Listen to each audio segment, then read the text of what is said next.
Hello friends, welcome to radical classes.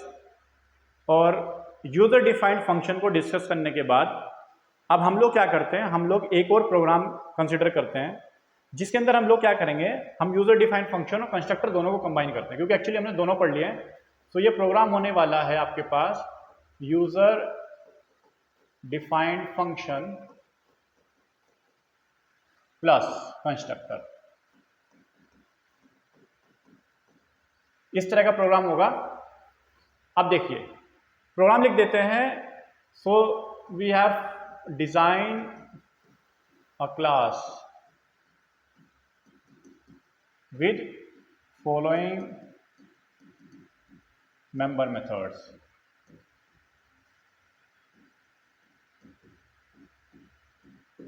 Design a class with the following member method. देखिए, तो सबसे पहले हम यहाँ लिखते हैं कंस्ट्रक्टर। ठीक है, कंस्ट्रक्टर क्या करेगा, it will take string as input argument.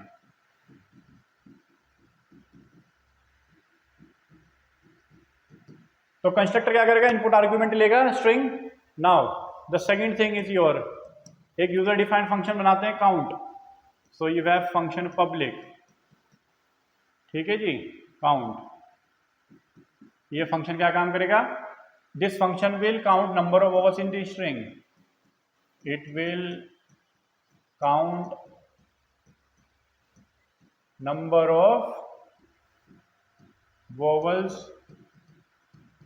in the string।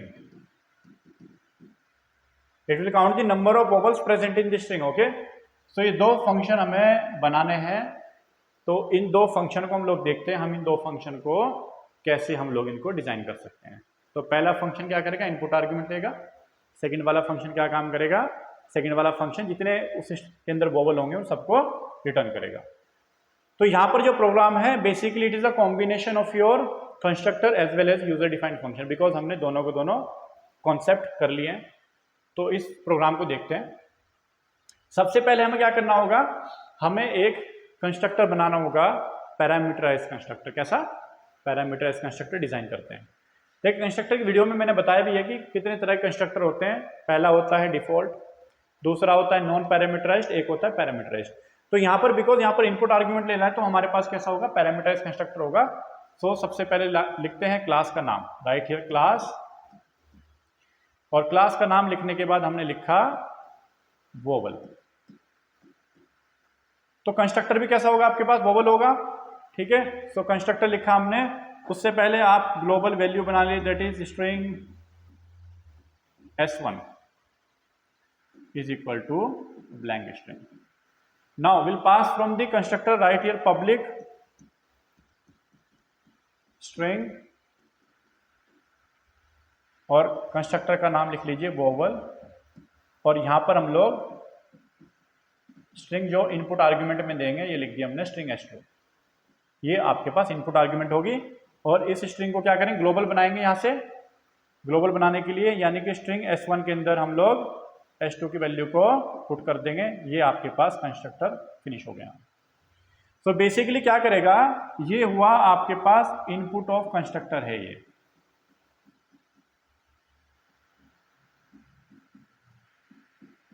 ये आपके पास कंस्ट्रक्टर का इनपुट हुआ जो स्ट्रिंग s2 के अंदर होगा। ठीक है, तो हमने क्या किया, s2 के अंदर कंस्ट्रक्टर से वैल्यू आई, वैल्यू आने के बाद क्या हुआ, हमने s1 के अंदर वैल्यू पास कर दी।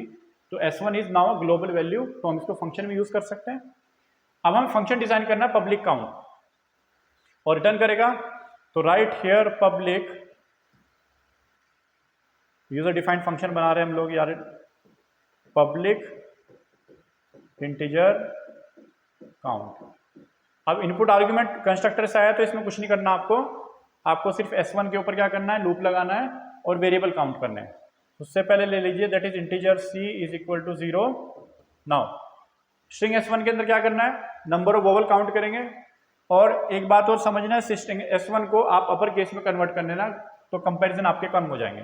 So what you do, you right here string s3 is equal to s1 dot to upper case। हमने क्या किया, जो भी स्ट्रिंग डाली उसे अपर केस में कन्वर्ट कर दिया। उसके बाद इसकी लेंथ कैलकुलेट करते हैं, that is integer n is equal to s3 dot length. Length calculate करने के बाद इसके ऊपर लूप लगाते हैं और हर एक कैरेक्टर को मैच करते हैं नंबर ऑफ वोवल से। तो लूप लगाया हमने, that is for integer I is equal to 0 and I should be less than n, right here I plus plus।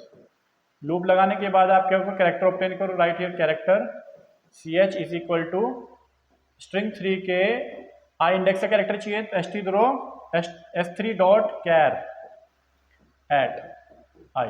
तो यहाँ पर आपके पास कैरेक्टर आ गया। जैसे कैरेक्टर आता है इसको मैच करेंगे हम लोग, मैच करते हैं, right here that is if. तो if ch is equal to क्या हो जाए a और ch is equal to e और ch is equal to I, ठीक है, और ch is equal to a e i o और ch is equal to u। तो ये कंडीशन में यहाँ पर लगा दी।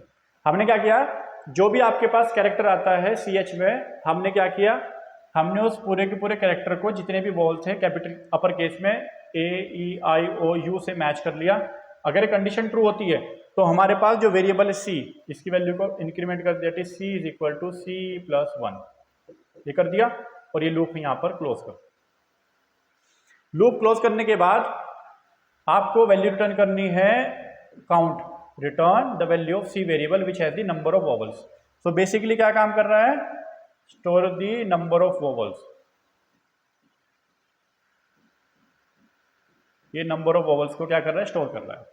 हमने वैल्यू रिटर्न कर दी, यहाँ पर सी की वैल्यू हमने रिटर्न कर दी, इसके अंदर क्या होंगे, नंबर ऑफ वोवल का काउंट होगा। अब यूजर डिफाइंड फंक्शन बना दिया, कंस्ट्रक्टर बना दिया। हम लोग क्या करते हैं, कंस्ट्रक्टर से वैल्यू पास करेंगे और यूजर डिफाइंड फंक्शन से भी देखते हैं कैसे होगा। सो मेन मेथड बनाते हैं, राइट हियर पब्लिक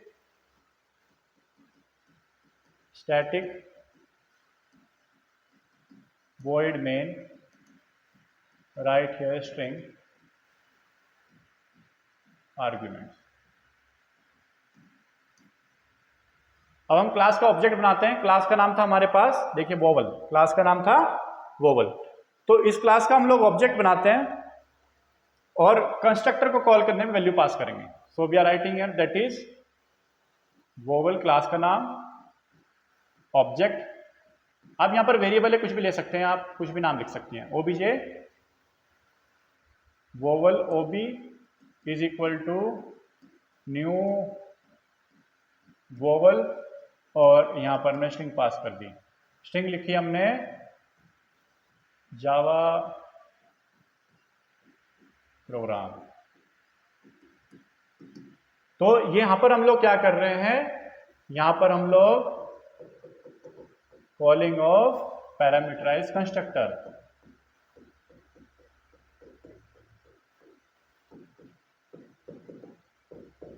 यहां पर हम लोग पैरामीटराइज कंस्ट्रक्टर को कॉल कर रहे हैं। तो जैसे ही पैरामीटराइज कंस्ट्रक्टर को हमने कॉल किया तो ये वैल्यू है, ये आपके पास s1 में चलेगी स्ट्रिंग के अंदर, सॉरी s2 के अंदर गई। s2 से हमने क्या किया, ये स्ट्रिंग में s2 में गई, हमने s1 के अंदर s2 की वैल्यू कॉपी किया, तो s1 के अंदर कितना हुआ, जावा प्रोग्राम आ गया। तो जावा प्रोग्राम आपके पास s1 के अंदर है, फिर हमने उसको अपर केस में कन्वर्ट किया, तो अपर केस में क्या, s3 के अंदर कितना होगा, जावा प्रोग्राम। ये हमने s3 में इसको कन्वर्ट करके इस तरह लिख दिया, ठीक है। अब लिखने के बाद हमने मैनिपुलेशन किस पे किया है, स्ट्रिंग s3 के अंदर किया है, तो जितने वोवल होंगे काउंट के अंदर आ गए। अब हमें क्या करना होगा, फंक्शन भी कॉल करना होगा। So right here that is System dot out dot println, और ऑब्जेक्ट के रेफरेंस से क्या कॉल करेंगे हम लोग कॉल करेंगे हमारा फंक्शन। फंक्शन क्या था हमारे पास, देखिए फंक्शन था आपके पास पब्लिक स्ट्रिंग वोवल। यहां पर क्लास का नाम और इसका नाम सेव नहीं करना आपको, ठीक है। सो इसको आप काउंट लिख दीजिए, फंक्शन काउंट वी, ठीक है। क्लास का नाम फंक्शन का नाम सेम नहीं हो सकता, इसको काउंट वी लिख दिया हमने, काउंट वोबल, ठीक है। ओबीजे डॉट काउंट वी, और ये फंक्शन हमने यहाँ पर क्लोज कर दिया। तो इसका जो आउटपुट आएगा, इसका आउटपुट आएगा आपके पास जितने भी इस स्ट्रिंग के अंदर वोवल होंगे, क्या होगा, जैसे आपके पास इसके ऊपर लूप रन होगा, सो पहले वाला कैरेक्टर आएगा, सी एच किससे कंपेयर होगा, सी एच आपके पास सबसे पहले जे से कंपेयर हुआ, सी कितना है 0 ही रहेगा, सी एच फिर कंपेयर हुआ ए से, तो कितना हो गया 1, उसके बाद सी एच हमने कंपेयर किया वी से, तो सी कितना हुआ, तो कंपेयर करते करते क्या हुआ, यहाँ पर वैल्यू कितनी होगी 2 3 देन वी हैव 4, तो सी की वैल्यू आपके पास 4 आएगी। तो बेसिकली जो वैल्यू है काउंट वेरिएबल, इसकी वैल्यू तब बढ़ेगी जब हमारे पास कोई भी वोवल मिलता है। तो हम लोगों ने यहाँ पर क्या किया हुआ है, हमने वोवल को क्या किया है, मैच किया हुआ है, हर एक कैरेक्टर को पिक किया और हर एक वोवल से हमने उसको मैच किया। मैच करने के बाद हम लोगों ने, जैसी कंडीशन ट्रू होती है, तो अगर इसमें से कोई भी कंडीशन आपके पास ट्रू होगी तो हम लोग क्या करेंगे, हम लोग सी जो वेरिएबल है उसकी वैल्यू को इंक्रीमेंट कर देंगे, और ये फंक्शन क्या कर रहा है, रिटर्न कर रहा है वैल्यू। तो यहाँ पर जो मेन एस्पेक्ट है प्रोग्राम का, वो है आपके पास पैरामीटराइज कंस्ट्रक्टर। सो फंक्शन यहाँ पर है, this is your constructor only, ये तो आपके पास कंस्ट्रक्टर है, ठीक है ना। ये पैरामीटराइज कंस्ट्रक्टर है, कैसा है ये, parameterise constructor, function count we लिख लीजिए इसको, ठीक है। सो ये आपके पास पैरामीटराइज कंस्ट्रक्टर है। तो मेन एस्पेक्ट ये था कि पैरामीटराइज कंस्ट्रक्टर और फंक्शन दोनों से हमने क्या किया, दोनों का यूज करने के बाद एक प्रोग्राम किया जिसमें पैरामीटराइज कंस्ट्रक्टर से तो हम लोग इनपुट लेते हैं, और फंक्शन क्या कर रहा है, फंक्शन रिटर्न कर रहा है नंबर ऑफ वोवल, ठीक है। तो यहाँ पर फंक्शन का रिटर्न टाइप क्यों नहीं है, क्योंकि यहाँ पर आपके पास ये वैल्यू रिटर्न कर दी इसने, ठीक है, समझ गए इस बात को। और फंक्शन में यहाँ पर आपके पास इनपुट आर्ग्यूमेंट नहीं है, इनपुट आर्ग्यूमेंट इसलिए नहीं है क्योंकि ये जो वैल्यू है आपके पास S3, ये आपके पास ग्लोबल स्ट्रिंग है। सो ग्लोबल वैल्यू को हम लोग कहीं भी यूज कर सकते हैं, इसलिए हमने इस वैल्यू को ग्लोबल बनाया कंस्ट्रक्टर से वैल्यू लेने के बाद, ताकि इस वैल्यू को हम लोग अपने पूरे के पूरे प्रोग्राम में कहीं भी इस्तेमाल कर सकते, इसलिए मैंने इस वैल्यू को फंक्शन ब्लॉक के अंदर इस्तेमाल किया। तो फंक्शन ब्लॉक के अंदर इस्तेमाल किया और सारे के सारे वोवल यहाँ से आ गए, ठीक है। उम्मीद करते हैं कि आपको ये वीडियो फंक्शन के ऊपर पूरा लेक्चर देखने के बाद फंक्शन का एस्पेक्ट पूरा क्लियर हो जाएगा। फिर कंस्ट्रक्टर है, कंस्ट्रक्टर का यूज़ करके हमने प्रोग्राम किया, ठीक है। सो ऐसी वीडियोस को देखने के लिए इस चैनल को लाइक कीजिए, शेयर करिए अपने दोस्तों के साथ, और तब तक जावा पढ़िए। All the best.